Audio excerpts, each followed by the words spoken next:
The Inhuman conflict with the mutant race has finally come to an end.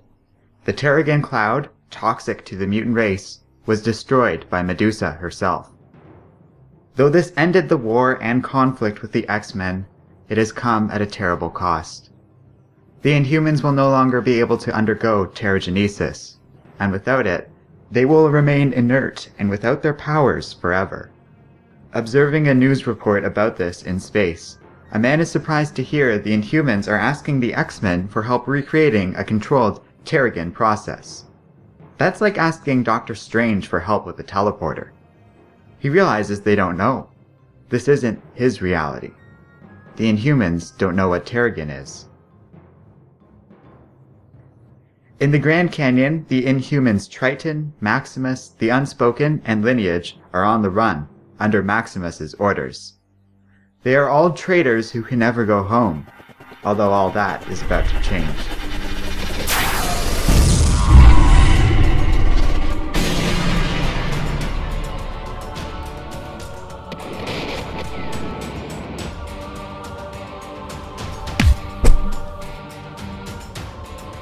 With some effort, our heroes are able to work together and take the rogue Inhumans down. But Maximus isn't happy with this. He was expecting a proper fight, and he's gonna get one. He uses his powers to force the Inhumans to begin fighting each other. But a new Inhuman, Swain, is able to use her telepathic abilities to cancel Maximus's powers out. The rogue Inhumans are captured and taken to New Adelan's dungeon, where Maximus is confronted by his brother, Black Bolt. Maximus knows why his brother is here. He wants to know why. He was doing so well, being less creepy and tacky. Maximus was even helpful on occasion. So what happened? Well, it's his job. He's the funhouse mirror of the royal family, his brother's keeper. And it was Black Bolt that chose to break Adelan over and over. It was him that turned their sacred crystals into a mutant murder machine. Maximus knew he was going to be captured, because he wanted this, because he knows a secret. A minute later, Black Bolt refuses to tell Medusa what is going on or what Maximus said. She reluctantly accepts this, leaving the matter in his hands. Medusa then goes to speak to the Inhumans. She confesses she is not their queen, nor is Black Bolt their king. Those titles cut them off from the world and make the Inhumans slaves. It's time for that facade to end. She's placing Iso in charge of New Adelan until they can form a proper government. She trusts the Inhuman to rule with dignity and honor, without fear or undue favor. Before they step down, Medusa has one final act on behalf of the royal family. Maximus. His crimes cannot be overlooked. The Inhumans may have done too much, or perhaps in other ways too little, to stop him, but they have overlooked the man's treachery for too long now, and his crimes cannot go unanswered. They're going to take him to a secure facility, far, far away from where he can hurt anyone else.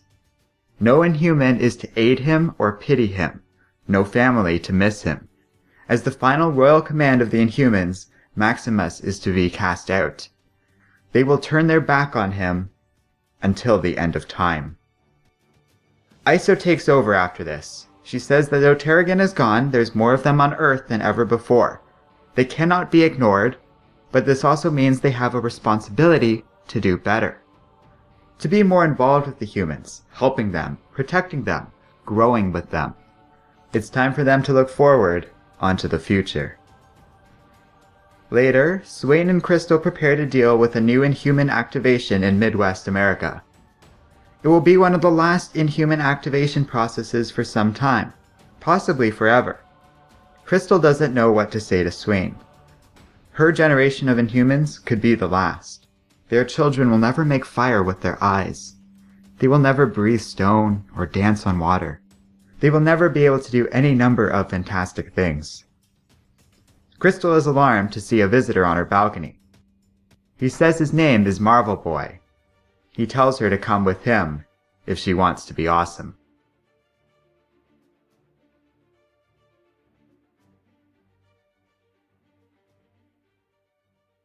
Hello and welcome to Comic Island. My name is Arden, and this is my recap and review of Inhumans Prime number 1.